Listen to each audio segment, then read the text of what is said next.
በስመ አብ ወወልድ ወመንፈስ ቅዱስ አሐዱ አምላክ አሜን።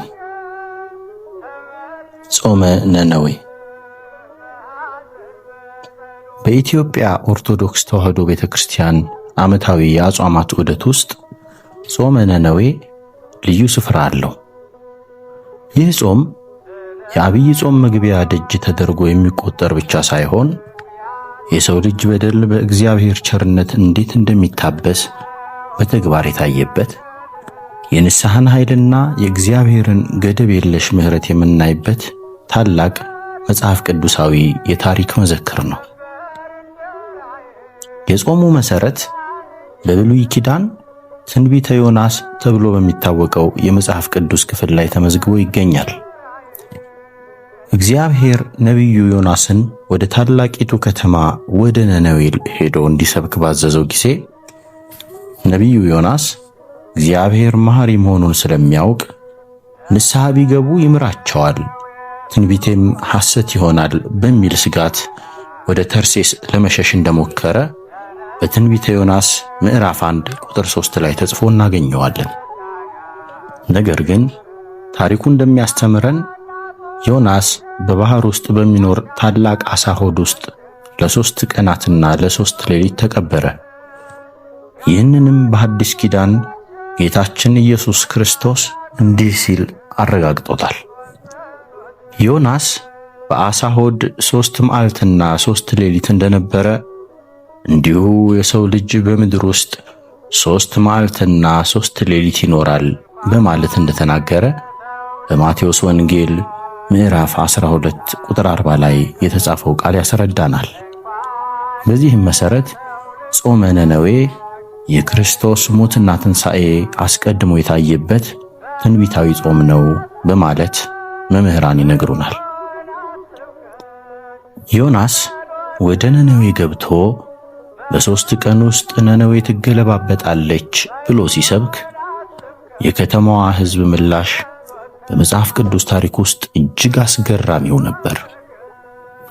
ከንጉሡ እስከ ባሪያው፣ ከሽማግሌ እስከ ሕፃናት፣ እንዲያውም ከብቶችና እንስሳት ሳይቀሩ ማቅ ለብሰውና አመድ ነስንሰው የ3 ቀን ጥብቅ ጾም አወጁ።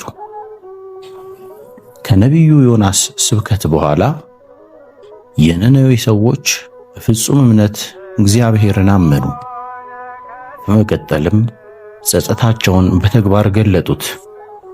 ጸጸታቸው በቃል ብቻ ሳይሆን ከምግብና ከመጠጥ በመከልከል በጾምና በልቅሶ ተገለጠ። በዚህ ጊዜ እግዚአብሔርም ከክፉ መንገዳቸው እንደተመለሱ ሥራቸውን አየ፣ ምሕረቱንም አደረገላቸው። ለኢትዮጵያ ኦርቶዶክስ ተዋሕዶ ቤተክርስቲያን አማኞች ይህ ጾም ሐዋርያው ቅዱስ ጳውሎስ ለቆሮንቶስ ሰዎች በጻፈው ሁለተኛ መልእክቱ ምዕራፍ 6 ቁጥር 2 ላይ አሁንም ለመዳን የተመቸ ጊዜ አሁን ነው እንዳለ የነነዌ ሰዎች መቅሰፍቱን በንስሐ እንዳራቁ እኛም በዘመናችን የታወጀብንን ጥፋትና የመጣብንን መቅሰፍት እንዲያርቅልን በንጹሕ ልቡና ወደ እግዚአብሔር በጾምና ጸሎት እንደ ነነዌ ሰዎች የምንተጋበት ነው።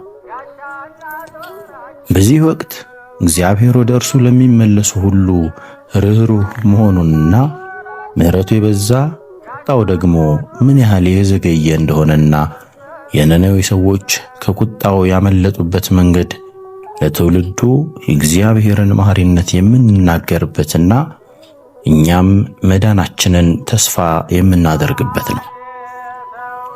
በእነዚህ የጾም ቀናት የሚነበቡት ምንባባት የጸሎትን ኃይልና የዮናስን ምልክት ትርጉም የሚያብራሩ ናቸው።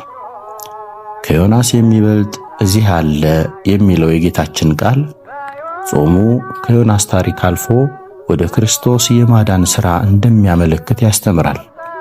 እኛም ይህንን በማሰብ እንጾማለን።